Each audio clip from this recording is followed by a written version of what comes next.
আমি কিন্তু সাথে সাথে মানে আমি এটার ব্যবস্থা নেওয়া শুরু করলাম। অবশ্য পুলিশের মধ্যে জেনে ফেলছে অথবা কেউ কেউ জানে নাই। এই যে আপনাদের কাছ থেকে একটু ফিডব্যাক পাওয়া, এটা আমি কিন্তু একটু আশা করি আপনাদের কাছে অনুরোধও করি আমি যে আপনারা একটু কাইন্ডলি আমার সাথে এতটুকু সহানুভূতি, এতটুকু সহযোগিতা আপনারা নিশ্চয়ই যেমন প্রথম দিন থেকে আমি পেয়ে গেছি এই মেসেজটা। এরকম যে কোনো মেসেজ আপনারা কিন্তু অনেকে কন্ট্যাক্ট করতেছেন, মেসেজ দিচ্ছেন, ফোন করতেছেন, ইন্ডিভিজুয়ালি ওইভাবে অনেকের যোগাযোগ হয় নাই, সবার সাথে ওইভাবে কথা বলার সুযোগ হয় নাই। কিন্তু আমি আশা করছি যে আপনারা আমার জানালা দরজা সব খোলা, আমি কোনোটাই বন্ধ করবো না।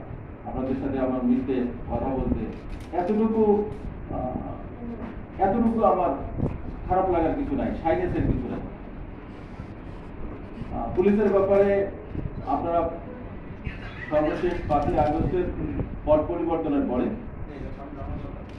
5 তারিখে একটা বড় ঘটনা ঘটে গেছে। এই ঘটনাটা আমরা সবাই জানি। এরপরে 5 তারিখে অনেকটা এমন একটা বিষয় পুলিশের জীবনে, পুলিশ গঠনের পরে, বাংলাদেশ পুলিশ গঠনের পরে এত বড় ঘটনা পুলিশ ফেস করে, যে কারণে পুলিশ অনেকটা নার্ভাস হয়ে গেছে। আসলে সত্যি নার্ভাস, সাইকেল করতেছে, জড়তা আছে কাজে, এবং সে প্রথমের দিকে তো এমন ঘটনা ঘটছে যে তাকে ব্যারাক থেকে বের করে নিয়ে আসা কঠিন হচ্ছিল।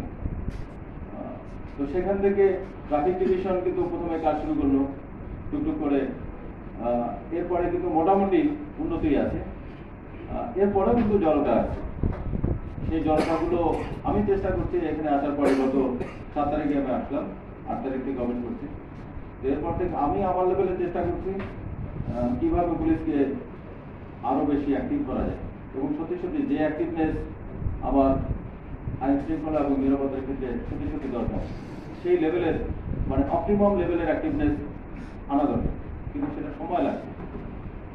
আমি ফিল করছি যে একটা মানুষকে আসলে জোর করে কিন্তু ওইভাবে করা যায়, কিন্তু মেশিন আছে, যে কারণে তার ভেতরে যে ক্ষত গেছে, একটা ট্রমা গেছে। গত 2রা আগস্টে খুলনায় যে ঘটনা ঘটে গেছে, আমরা দূর থেকে জানি, আপনারা এখান থেকে লোকালি জানেন। 2 তারিখে এখানে বড় ঘটনা ঘটেছে, যে ঘটনার প্রেক্ষিতে এখানকার লোকাল পুলিশ মানে কেএমপির পুলিশ কিন্তু একটা শক করেছে। তারা চোখের সামনে অনেক এমন কিছু ঘটনা দেখছে যেটা যে একটা ট্রমার মধ্যে আছে। যাই হোক, সারা বাংলাদেশ মিলে মানে এখানকার পুলিশ তো সারা বাংলাদেশের পুলিশের মতোই তারা এক ধরনের জড়তার মধ্যে আছে। জড়তা কাটানোর জন্য আমি চেষ্টা করছি, আমাদের সিনিয়র অফিসাররা যারা আছেন আমরা চেষ্টা করছি। আপনাদের লেভেল থেকে আমি একটু সাজেশন চাই কিভাবে এই জড়তা দূর করা যায়, সেই সাজেশন আমি চাইবো যে আপনাদের লেভেল থেকে, জনগণের লেভেল থেকে আরেকটু ওয়েলকামিং অ্যাটিটিউড। তবে আমি মনে করি না যে ওয়েলকামিং অ্যাটিটিউড নাই, সবাই কিন্তু বলছেন যে আপনারা কাজে ফেরেন, আপনাদের সমস্যা কোথায়, কোনো বাধা তো দেখছি না, কিন্তু তারপরেও এক ধরনের জড়তা এখনো আছে আমি ফিল করছি। মানে পুরোপুরি 100% অ্যাক্টিভনেস আমার এখন অ্যাবসেন্ট আছে, 100% অ্যাক্টিভনেস এখনো আসেনি।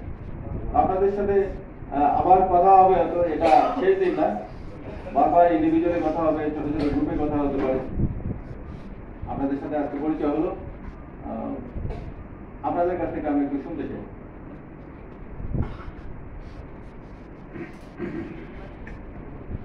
ঠিক আছে।